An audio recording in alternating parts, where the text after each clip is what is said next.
This is Ari Lehman, the first Jason Vorhees from Friday the 13th. And you're watching Comic Geeks United. Jason never dies. Right. So you are the original Jason, the one that came back to avenge Mommy. That's right. The scene that I was in was actually not in the original script of Friday the 13th. It wasn't until Sean Cunningham saw Carrie and the famous final scene in Carrie that he decided to go back to the lake. We had wrapped the entire movie in August of 1979. That's right, I'm old. But they called me back in October of 1979 to get back in that water, in that icy water. Children, that's right.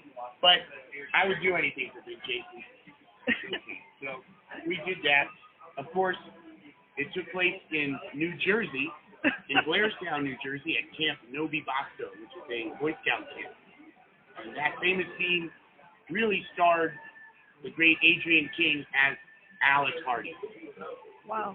So how old were you when you did it? I was 14 years old, and it was a blast working with Tom Savini, being at the studio there. It was like being in Merlin's inner chambers, you know, like decapitated heads and severed limbs and all kinds of weaponry and explosive devices. And I couldn't imagine something that a 14-year-old would enjoy more than that. So how did you initially get involved in the project? Well, that's a good question. When I actually did a film for Sean Cunningham prior to Friday the 13th, it's known as Manny's Orphans. It's about soccer. It might have been popular today, but when it was released in 1979, even though it had like the New York Cosmos in it, nobody really paid much attention to it because it's about soccer. Now we have the World Cup and people actually care. Maybe that movie would have gotten more attention.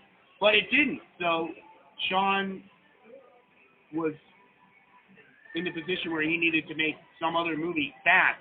He came up with the idea for Friday the 13th after seeing the success of Halloween. Nice. And so he came up with that idea. Oops. Oh, my foot.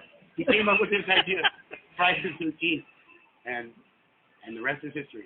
So what was the makeup process like? Because you were also Jason in the flashback when they showed what happened. Right. Yeah, Tom Savini created this, well, here, hang on one second. I'm back. Tom Savini created this makeup right here. As you can see, here's me and the whole process. And here's Tom Savini. And, you know, back then we didn't use CGI at all. It was all latex special effects. And it was all done like that. And, of course, they make a mold of your head, and they create the mask. So the initial mask for the drowning scene was created that way. Then when the vengeance scene was created, they altered the mask slightly to make it look a little bit more repulsive. And then we dumped a bucket of mud on top of the whole thing, which we actually dredged from the icy waters of Crystal Lake. So how long did the makeup process It was about take? 4.5 hours every time we did it, so we'd have to be on the set at about 4 in the morning. So do you have anything going on now? Any current projects? Well, yes, I sure do. I have a band called First Jason, and in which I play the world's only heavy metal keytar. I'll show you a picture of that too. Here's me playing the world's only heavy metal keytar, which is on a giant machete. So I perform as a duo, and we've had the good fortune to open for a lot of the top metal and punk bands. We were just featured at Phil Anselmo's Housecore Fest alongside Down and Guar and Crowbar and a lot of big metal bands, and we were just at Indianapolis Metal Fest. But you can also see us, we'll be in Maine, in Auburn, Maine on October 11th at Club Texas. Come out and see us. Nice. And any final words for your fans?